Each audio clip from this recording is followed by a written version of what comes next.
Hi friends, మీరు చూసిన thank farmer ఏదైతారు. ఈ వీడియోలో మా కొబ్బరి చెట్టు కొబ్బరికాయలు మొట్టమొదటిసారిగా అమ్ముతున్నానండి.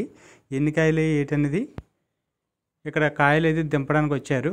ఈ కాయలు దింపుతూ మీకు చూపించడం జరుగుతుంది. అలాగే నేను కాయ ఎంత కమ్మాను, ఎన్ని కాయలు వచ్చాయనేది ఈ వీడియో పూర్తిగా చూసి తెలుసుకోండి. మా ఇంటి దగ్గర ఉన్నది ఒకే ఒక కొబ్బరి చెట్టు అండి. చూశారు కదా, నిండుగా కాసింది. ఇలా కాయడానికి నేను ఎలాంటి జాగ్రత్తలు తీసుకున్నానో నీకు అంతకుముందు వీడియోలో చెప్పానండి. మనకేమీ లేదు, టైం టు టైం వాటర్ ఇచ్చుకొని మనకి కిందన ఎరువది బాగా వేసుకుంటే సరిపోతుంది. ఈ చెట్టు నాటి 8 సంవత్సరాలు అయితే అవుతుందండి. అంతకుముందు నేను చాలా వీడియోల్లో మీకు చూపించాను, కానీ అప్పుడు ఆయన కాయలు కాయలేదు. ఇప్పుడైతే చెట్టు నిండుగా కాయలు అనేది వచ్చింది.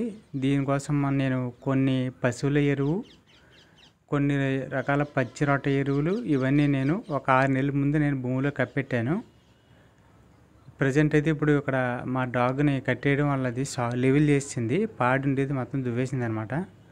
ఈ బొండాల సైజు కూడా బాగుందండి. ఒక్కొక్క బొండాలో 1/2 లీటర్ నీళ్ళు పైగా అయితే ఉన్నాయి.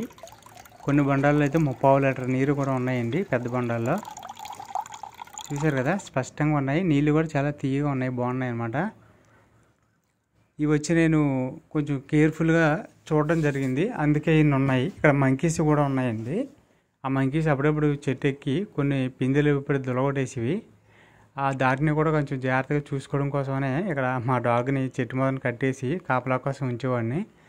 చెట్టు పైన ఆయన ఎక్కారండి. ఇది దింపేటప్పుడు చాలా జాగ్రత్తగా దింపాలి. ఒక కాయ కింద పడినా ఆ కాయ మనకు పనికిరాదనమాట, నీళ్ళన్నీ పోతాయి పగిలిపోయి.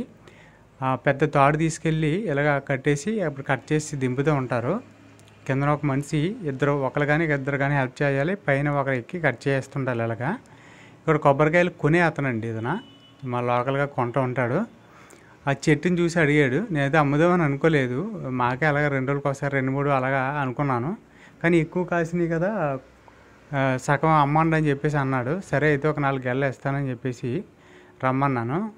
కొంచెం బేరం ఆడుతున్నాడు. 8 రూపాయలు ఇస్తాను, 10 రూపాయలు ఇస్తాను కాయకని అన్నారు. నేనైతే ఒక 15 రూపాయలు అయితే ఇమ్మన్నానండి. ఎందుకంటే వాళ్ళు 25 రూపీస్కి 30 రూపీస్కి కూడా అమ్ముతారు కాబట్టి నాకు ఒక 15 రూపాయలు అయితే ఇవ్వండి అని చెప్తే, ఆఖరికి ఇంకా అలాగ వచ్చి బాబు మాకు కూలి పని ఉండాలి అది ఇదని రిక్వెస్ట్ చేస్తే, నేనైతే కొన్ని ఏమని 10 రూపీస్కి, కొన్ని ఏమని 12 రూపీస్కి అయితే ఇచ్చానండి. ఇందులో బాగా కొంచెం సైజు తక్కువ ఉన్నాయి, 10 రూపాయలకి ఇవ్వడం జరిగింది. కొన్ని సైజు పెద్దవి ఉన్నాయి, 12 రూపాయలకి అయితే ఇచ్చానండి. మొత్తం 4 గెలలు దింపడానికి నేనే సహాయం చేశాను. మొత్తం దింపిన తర్వాత మొత్తం కౌంట్ చేస్తే 113 వచ్చాయండి. 113 కాయలు అయితే వచ్చాయి.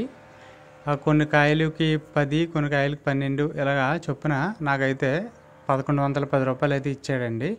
మొత్తం వాటిల్లో 5 కాయలు మేము ఇంటి దగ్గర తాగడానికి ఉంచేసుకున్నామండి, మిగతాయి మాత్రం ఇచ్చాము 113లోకి. అలాగైతే మాకు కొంత అమౌంట్ అనేది మొట్టమొదటిసారిగా ఈ కొబ్బరి చెట్టు వల్ల అయితే వచ్చిందండి.